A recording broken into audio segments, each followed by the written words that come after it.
예, 한판 브리핑. 자, 민동기 평론가 함께하겠습니다. 어서 오십시오. 안녕하십니까. 예, 축구에 밀리신 건 아니고요. 자, 일단은 이태원 참사 여야 국정조사 얘기를 좀 해보겠습니다. 오늘 특위가 드디어 여야 의원들이 참석한 가운데 첫 걸음을 했네요. 근데 어제 유가족 간담회 뒤에 국민의힘 소속 위원들이 특위활동 복귀를 선언을 했고요. 그래서 오늘 일정에는 여야 위원들이 모두 참여를 했습니다. 예, 오전에 녹사평역, 서울 녹사평역 시민분향소를 찾아서 조문을 했고요. 이태원 참사 현장과 이태원 파출소를 잇따라 방문을 했습니다. 우상호 특위위원장이 국정조사를 통해 지상을 제대로 규명을 하겠다. 그리고 그 책임은 도대체 어디에 있는지 명확하게 따지도록 노력을 하겠다. 이렇게 얘기를 했고, 유가족들은 국정조사 진실규명이라는 구호를 외쳤습니다. 일부 유가족들은 국정조사가 제대로 진행되게 해달라 이런 취지로 또 항의를 하기도 했습니다.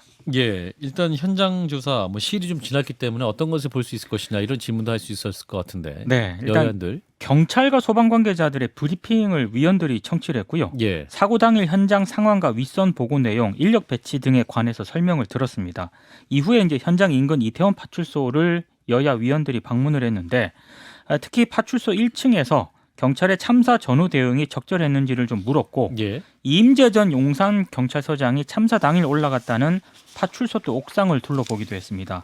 우상호 위원장이 유족들을 향해서 앞으로 우리가 열심히 노력해서 파헤치고 여러분들이 알고 싶은 진실을 알 수 있도록 남은 기간 최선을 다하겠다 이렇게 재차 강조를 했는데요.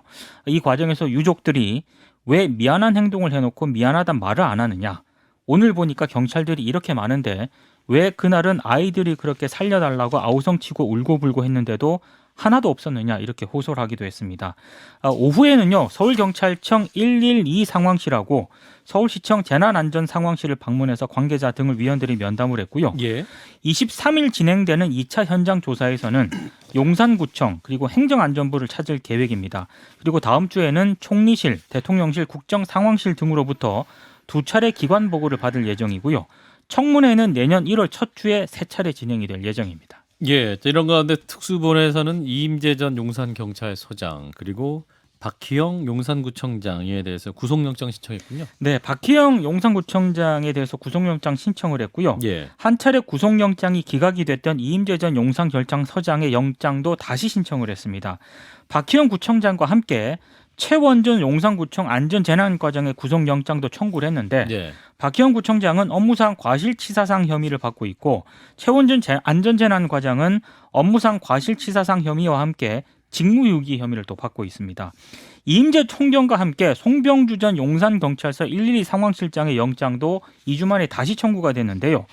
특수부는 이들에게 업무상 과실치사상 이 공동정범 혐의를 적용을 했습니다. 이임재 총경하고요, 송병주 전 용산서 112 상황실장에 대해서는 보강 수사를 거쳐서 영장을 재청구를 했는데, 재판부가 어떤 결정을 내리느냐에 따라서 특수본의 수사도 상당히 좀 굉장히 기로에 서게 될 것으로 보입니다. 예. 자, 일단 국정조사 특위 활동 기한이 이제 17밖에 남지 않은 상황입니다. 일단은 출발은 했습니다만 여러 가지 또 여야 간에 충돌도 우려되는 이런 상황이기도 하죠. 자, 어떻게 보시는지 진 작가님부터. 유가족들한테는 아무리 국정조사를 하고 뭘 하고 한다 하더라도 예. 납득이 안 돼요. 음. 자기 자식이 죽은 사실 이걸 갖다 합리적으로 납득할 사람이 얼마나 되겠습니까? 예. 그러니까 최대한 하여튼 이분들의 공감, 고통에 같이 동참하고 목소리를 들어준다. 그다음 최대한 철저하게 한다. 이런 쪽으로 가야 됩니다. 그 국민의힘에서 만약에 방해를 하거나 이렇게 되면은 그때부터 정말로 쉽게 말하면 국가의 책임이 되는 거거든요. 그들의 책임이 되는 거거든요. 예. 예. 자, 김 소장님. 저는 그러니까 뭐 기간이나 이런 것들 남은 기간 안에 뭐 기간 보고도 하고 현장 보고도 하고 청문회도 하고 할 수 있다고 생각합니다. 근데 예. 문제는 좀 그 민주당 쪽 얘기를 들어보니까 자료를 그렇게 안 준대요. 예. 정부에서 정해진 기간에 필요한 자료들을 제출을 안 하고 그 뭐 버티는 거겠죠. 그 위에서 눈치 봐서 버티는 걸 텐데 이러면 안 되거든요. 아니 이게 지금 누굴 지금 가해자를 찾는 게 아니지 않습니까? 문제를 찾는 거지. 그리고 그 문제를 찾아서 고치면 모두가 다 좋아지는 일인데 정부가 자료 제출이나 이런 데 있어서 좀 성실하게 임해서 구조적인 문제를 찾을 수 있도록 좀 했으면 좋겠습니다. 책임을 회피하는 게 아니라 책임을 지겠다는 자세를 보여야 되거든요. 예. 근데 그걸 안 하게 되면은 그때는 국민의힘이 바로 그 조사를 방해했다, 협조를 안 했다는 그 사실이 남습니다. 예. 자, 일단은 국정조사 이 향후 과정 좀 지켜보도록 하죠. 자, 이어서 국민의힘 얘기를 해보면 모임 때마다 주목을 받고 있어요. 국민공감 오늘 두 번째 모임을 했는데 어떤 얘기들이 나왔습니까? 공부를 하긴 한 거죠? 네, 공부를 하긴 한 것 같습니다. 근데 공부했다는 그런 내용보다는 예. 김기현 의원하고요, 장제원 장제원 의원. 의원의 이른바 김장 연대설에 대해서 장제원 의원이 이걸 인정하는 듯한 발언을 했는데 오늘 언론들이 이걸 상당히 주목을 했습니다. 예. 해당 발언 잠시 듣고 오시겠습니다. 맞선 본 지 얼마 안 돼가지고 네. 벌써 결혼하라 그러는데 커피도 먹어보고 영화도 같이 봐보고 밥도 같이 먹어보고 데이트를 해야 결혼을 결정하지 않겠습니까? 데이터 중 아, 근데 저 장면이 말이죠. 굉장히 기분이 좋아 보이고 장재원 의원이 그리고 일단은 김기현 의원과 장재원 의원 서로 호감이 있다. 이거 정도는 인정한 말 아닙니까? 결혼이라는 단어가 등장했습니다. 결혼. 네, 이색적이었습니다. 예. 아직 최종 결정을 하지 않았다라고 얘기는 했는데 결혼을 네.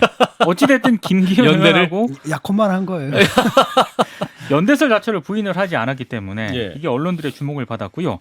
김기현 의원도 기자들한테 김장을 담그면 되지 김장 담근다고 선언하고 김장을 하느냐 이런 얘기를 했습니다. 사실상 좀 연대 쪽으로 좀 상당히 무게중심이 쏠리는 것 같습니다. 아, 그러네요.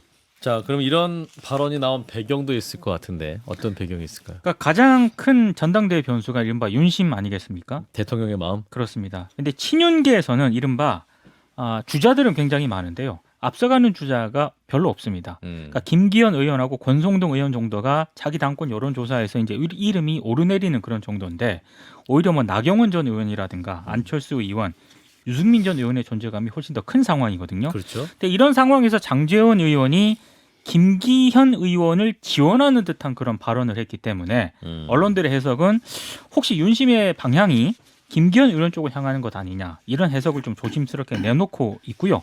그리고 장제원 의원 같은 경우에는 또 오늘 이런 얘기도 했습니다. 원내대표는 국회의원이 뽑고 당대표는 당원들이 뽑고 또 공직에 출마할 후보자들은 그 나름의 룰을 정해서 하는 것이 옳다.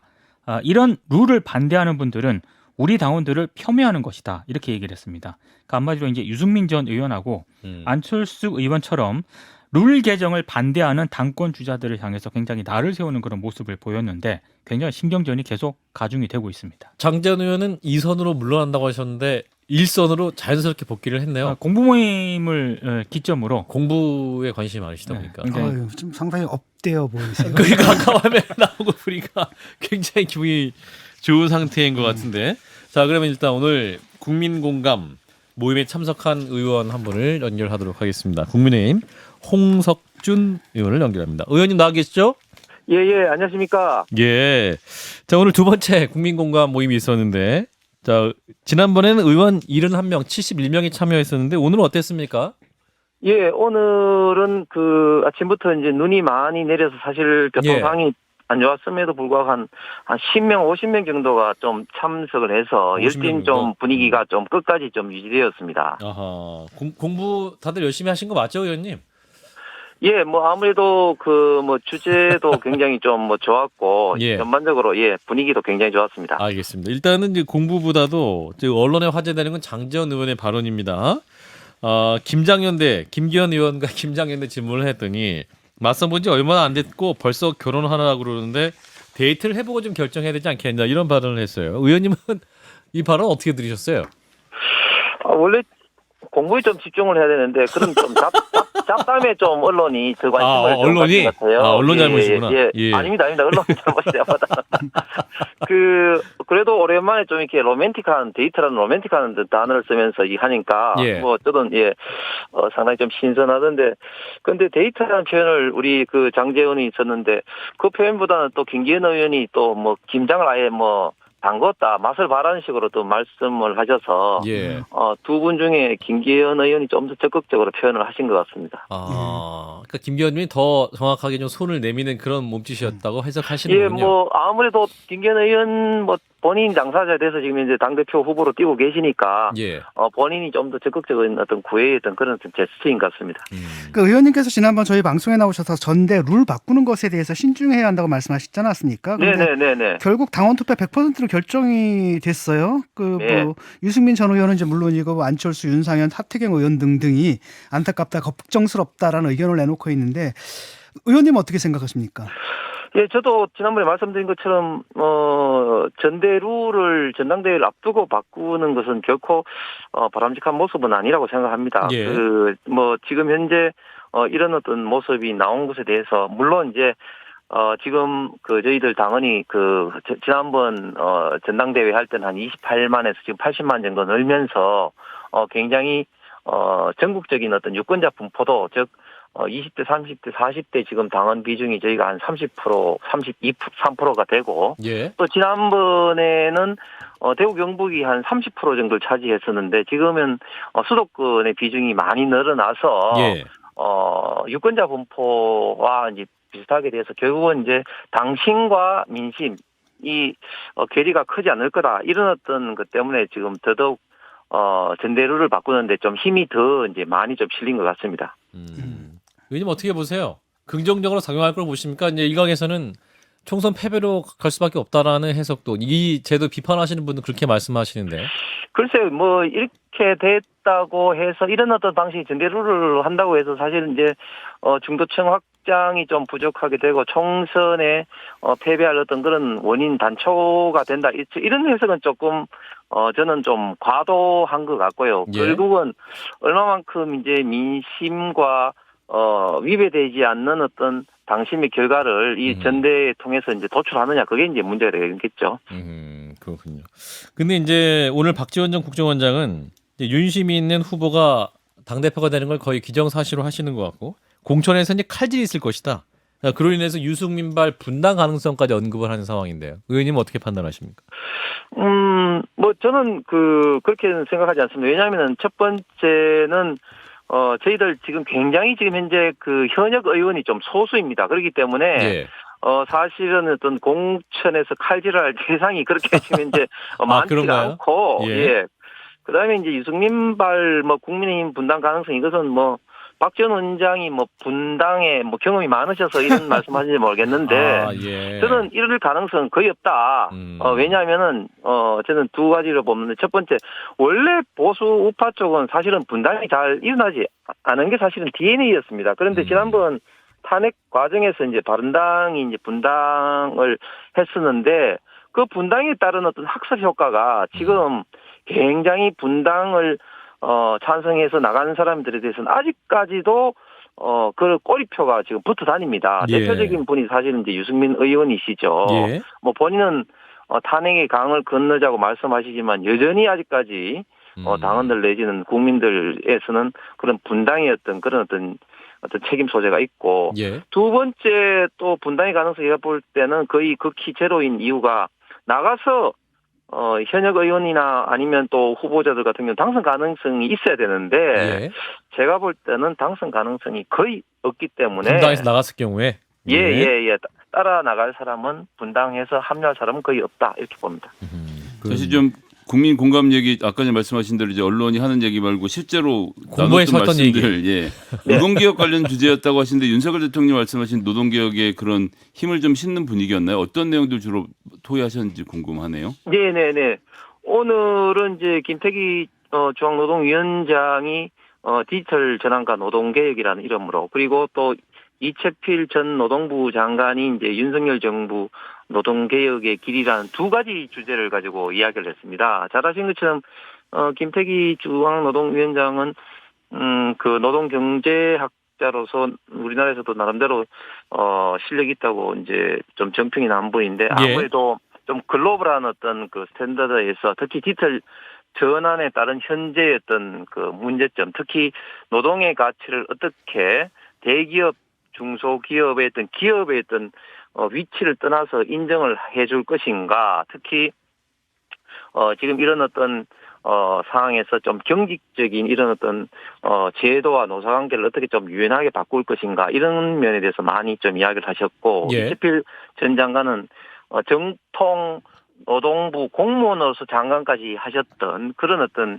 경험에서 특히 본인도 장관 시절에 복수노조 인정이라든지 이런 걸 하셨기 때문에 이런 걸 하기 위해서는 노동계의 적극적인 참여와 가정의 어떤 관리 이런 면도 굉장히 중요하다. 그런 어떤 말씀하셨는데 굉장히 유익했다고 생각합니다. 노동계 참여 방금 말씀하셨는데 이제 요번에 전반적인 노동 개혁 과제들이 이제 장시간 근로를 자꾸 하게 만들고 노동자들을 좀 쥐어짠다 이런 측면에서 노조들이 반대를 많이 하고 있고 또 국민의힘은 노조에 대한 공격을 좀 전면화하고 있어서 이게 좀 노조의 반발 이건 어떻게 좀 앞으로 헤쳐가실 계획이신지도 좀 듣고 싶거든요.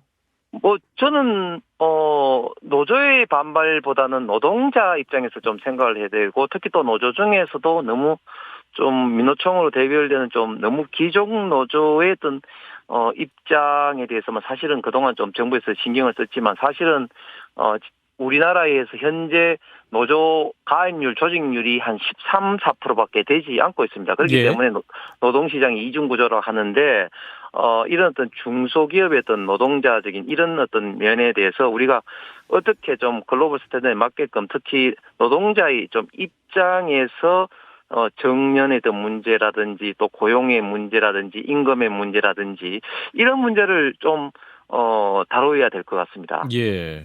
그 노동조합 그 가입률을 일단은 올려야 되지 않겠습니까? 왜냐하면 이게 경직성이다라는 게 워낙 노조가 약하니까 네네네. 협상에서 자꾸 이걸 갖다 조금 무리한 그 규칙 같은 걸 만들어서 법률로 강제하는 측면이 분명히 있거든요. 네네. 예, 그래서 노조를 좀 강화할 수 있는 그런 방안에 대해서는 고민하신 적이 있는지요? 예. 저도 이제 한노위에서 활동할 때 이런 어떤 문제에 대해서 굉장히 좀 고민을 많이 했었는데 방금 교수님 지적하신 것처럼 우리나라는 지금 노조 가입률이 굉장히 낮습니다. 이렇기 때문에 노조 가입에 따른 어떤 인센티브 내지는 정책적 어떤 지원이 좀 반드시 있어야 될 것 같고 이 문제는 노동자의 문제뿐만 아니라 경영계에서도 좀 더 많은 관심을 갖고 정부와 노동자 경영계가 이제 머리를 좀 맞대야 된다고 생각합니다. 예, 알겠습니다. 의원님 오늘 말씀 여기까지 듣고요. 다음에 다시 모시도록 하겠습니다. 고맙습니다. 네, 감사합니다. 네, 국민의힘 홍석준 의원이었습니다. 자, 일단 오늘 화제가 됐던 김장현대 장재원 의원의 그 인터뷰 영상 잠깐 보셨는데 어떻게 보셨습니까? 굉장히 좀 기분이 좋아 보인다 이런 말씀도 하셨습니다만 진작가님부터. 두 분이 뭐 예쁜 사랑 하시면 될 것 같고요. 그러니까 좀 지금 상황은 뭐냐면 장재원 의원이 굉장히 그 자기 파워를 좀 즐기는 듯한 분인 거예요. 그거 언제부터 갑자기 몸이 다른 것은 이제 김기현 의원 아니겠습니까? 난 김장 담근 거야라고 했는데 아직 장재원 의원은 김인지 장인지 좀 따로 있고 김이 붙어가지고 김장을 할지 안 할지는 좀 지켜봐야 된다. 이렇게 얘기를 하면서 뭐랄까 어떤 그 은근한 그 최종 결정 안 했다 아직. 그렇죠. 사랑의 작전이 끝이. 뭐 너 하는 거 두고 보겠어라든지. 일단 작득이 하나 받긴 했는데. 예. 그런 거고요. 근데 문제는 뭐냐면 김장연대도 뭐 하든 간에 국민들의 어쨌든 국민들의 지지를 못 받고 있지 않습니까? 여론조사하게 되면 이제 바닥인데. 예. 그게 문제죠. 예. 자, 김 소장님 어떻게 보셨어요? 그게 문제라고 대통령실이 모르겠습니까? 알죠. 그러면 정말 장재원 의원이 윤석열 대통령의 대리인 자격으로 지금 당에서 저런 얘기를 하고 있는 걸까요? 윤심을 대표한다고 볼 수 있을까요? 저는 그렇게 보이지 않습니다. 일단 그렇죠. 어제 나왔던 얘기 중에 하나가 중폭개각 이야기하면서 권영세 장관이나 원희룡 장관의 차출의 이야기가 나오지 않습니까? 예. 그 얘기는 뭐냐 하면 대통령실에서 그 문제 고민하고 있다는 거예요. 뭐 나오는지 안 나오는지 여부를 떠나서 그러니까 나올 수 있는 가능성의 카드를 놓고 대통령이 지금 고민을 하고 있는데 장재원 의원이 나와서 나는 김기현이랑 파트너가 될 거야라는 얘기를 지금 한다? 이 공개적인 발언이잖아요. 그러니까 저는 지금 장재원 의원이 대통령의 뜻을 말하는 사람이 아니라고 봅니다. 그래서 아니다. 대통령이 뭐 대놓고 말을 하진 않겠지만 지금 현재 상황 보면 장재원 의원도 본인의 플레이를 하는 거지 이걸 윤심으로 오해할 수 있도록 만들고 있는데 어떤 국민의힘 의원이 이걸 믿으실 것이고 어떤 국민의힘 의원이 이걸 의심할 것인가 이게 저는 관전 포인트라고 그러니까 윤심을 실어도 그릇이 돼야 되거든요. 예. 근데 쉽게 말하면 지지율 안 나오는 분한테 윤심 실어가지고 뭐가 되겠습니까? 그러니까 윤심을 실을 만한 후보를 좀 찾겠죠. 그래도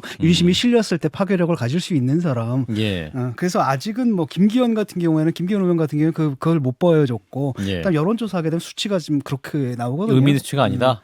자, 부산의 장재원 그다음에 울산의 김기현 두 분이 원내대표 사무총장과 당대표를 하는 그림이라고 해서 여기다 윤심을 실으면 이게 갑자기 막 안철수를 넘어서고 유승민을 넘어섭니까? 그 고민을 당연히 대통령도 하겠죠. 예, 자, 이 방송을 들으신 김기현 의원과 장재현 의원 얼마든지 반론하실 수 있는 기회를 드리겠습니다. 한판 승부. 예, 두 분 앞에서 가열차게 반론을 기대하겠습니다.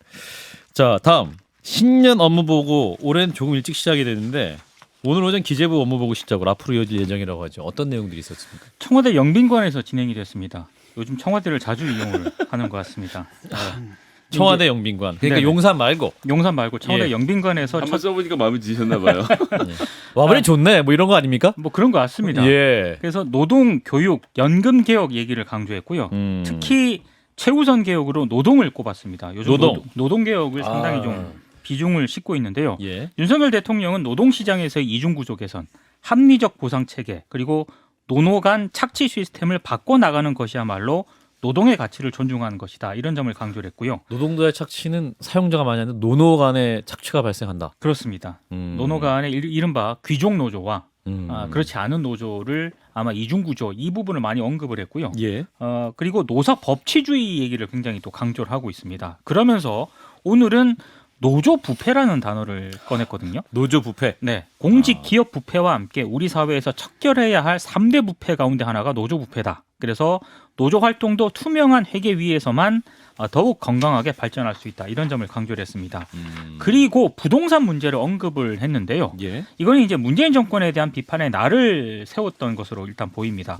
과거 이념적으로 부동산 문제를 다루는 사람들은 1가구 다주택에 중과세를 하는 게 윤리적으로 맞다고 생각을 했지만 고금리 상황에서는 임대를 선호하게 되어 있다. 그리고 임대 물량이라고 하는 게 결국 다주택자에서 나오기 때문에 예. 중과세를 하게 되면 임차인에게 그대로 조세 전가가 이루어지고 주거비 부담을 올린다. 이렇게 지적을 했는데요. 아무래도 이 부동산 규제 완화 이런 쪽으로 방향을 좀 잡지 않았나 싶습니다. 예. 자, 일단 노동개혁 최우선순위다. 노조 부패를 막겠다. 그래서 회계도 어떠한 공개하는 법제화 좀 하려고 하는 그런 움직임인데 어떻게 보십니까? 대통령이 어떤 노조에 대한 인식이 좀 드러나고 있는.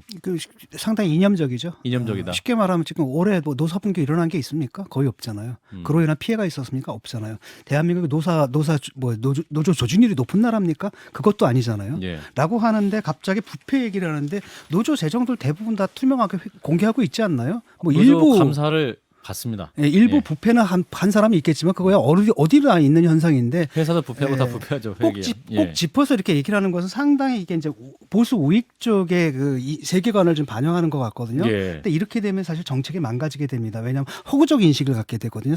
현실에 대해서. 그래서 예. 굉장히 강경책을 내게 되고 결국 이제 트럼피즘으로 가는 거죠. 이걸 통해서 강성 지지자들의 지지를 받고 그걸로 지지율을 유지하고. 그러니까 이쪽으로 할 것 같습니다. 이게 정책적 행동보다는 이게 정치적 행동을 하게 되거든요. 그래서 예. 지금 보기에는 그 레토릭들 구사하는 레토릭들이 상당히 위험해요. 지금 보면은. 그러니까 3대 부패 중 하나가 대통령의 노조 인식이 지금 현실에 입각한 거냐 아니면 어떤 허구적인 이념적 허구에 좀 사로잡혀 있느냐라고 했을 때 저는 후자 쪽에 가깝다고 보거든요. 자, 김 소장님. 약간 지금 아싸 하고 있는 상황이죠. 아싸? 노조 때리니까 지지율 오르니까 아싸 그럼 더 때려야 되겠다 생각을 하는 건데 노조의 재정 문제를 들고 온 건 나온 건 패착입니다. 뭐 조선일보는 지금 1년에 민주노총 예산이 1,000억이다 뭐 이런 얘기를 하는데 조합원이 100만 명이에요. 이 사람들이 회비를 10만 원씩 1년에 10만 원을 내면 이게 1,000억입니다. 그 돈을 민주노총이 쓰나요? 민주노총 1년 사업비가 얼마인지 아십니까? 민주노총 중앙노총이 1년에 쓰는 사업비 총액이 13억이에요. 그걸로 무슨 부정을 해서 뭐 얼마나 가져가겠어요? 13억. 그리고 나머지는 다 개별 사업장에서 자기들이 걷어서 그 돈을 쓰는 거고 민주노총에 걷지도 않습니다. 위로 사업비를 올릴 걸 올리는 상황이고 예. 민주노총 위원장 이런 사람들 지금 한 달 월급 4,500만 원씩 받고 있습니다. 뭐 이런 사람들이 뭐 대단한 부정을 저지를 주머니가 일단 없고요. 그리고 노조라는 게 매년 선거를 하잖아요. 정파 간의 갈등이 워낙 심한 곳이라서 예. 서로 회계 부정 발생하면 서로 가만두지 않는 구조이기 때문에 그리고 이제 어디나 다 감사를 지금 하고 있고 뭐 정부 예산이 들어간다. 이거 보면서 기가 차는데 그럼 지방자치단체가 노총에 가서 예산 주고 와서 아이고 뭐 아무렇게나 쓰시고 영수증 필요 없습니다. 그럽니까? 다 검사하죠. 그래서 지방 재정에 들어가는 부분은 전부 다 지금 해당 자치단체가 감사를 하고 있고 국고보조금이 들어가는 것은 건물의 임대료의 일부를 지원하고 있는데 임대료를 횡령할 수 있는 방법이 있습니까? 그 건물 주인이 가져간 건데. 그러니까 기본적인 사실관계를 전혀 파악하지 않고 아무 말이나 하면서 혐오를 부추기는데요. 물론 건설 노조 등 일본 노조에서 일어나고 있는 문제가 없고야 말하는 건데 그게 전체입니까? 나 정말 기본적으로 어떻게 이렇게 노조에 대한 인식을 갖고 있는 분이 그만하겠습니다. 이게 이제 뭐 노조가 나라를 망친다, 그 나라를 내가 구한다라는 그 같지도 않은 이런 허구적인 서사가 있어요. 근데 그런 서사에 좀 물들어 있는 게 아닌가 하는 생각이 좀 드는데, 왜냐하면 한국 같은 경우에 지금 굉장히 극한 투쟁으로 가잖아요. 노조가 예. 약하기 때문이거든요. 이런 문제점들을 좀 잘 짚어야 되는데 좀 위험스럽습니다. 네, 공직 부패, 기업 부패, 더불어서 노조 부패가 심각하다라는 곳인데, 자 어떻게 어떤 부패가 드러날지 좀 지켜보도록 하겠습니다. 민동기 평론가였습니다. 고맙습니다. 고맙습니다. 좋아요? 구독. 알림 설정.